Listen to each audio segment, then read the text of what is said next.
Good afternoon বন্ধুরা, আজকে হচ্ছে সানডে।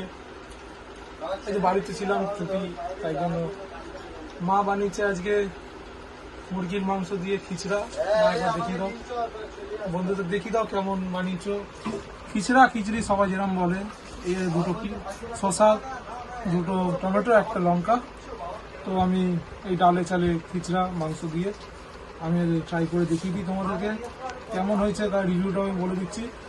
এই একটুখানি মাংস, একটুখানি আলু দিয়ে, একটু রাইস দিয়ে, দেবভূমি চালের কিন্তু। তা তোমরা বলো না আবার 2 টাকা কেজি রেশনের। একবার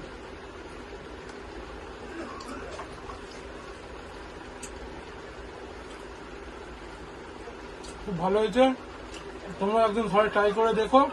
আর কিরম ভাবে বানায় আমি মাকে বলবো ভিডিওটা করতে। তো তোমাদের ঘরে কি কি রান্না হয়েছে তাড়াতাড়ি কমেন্ট করে জানাও।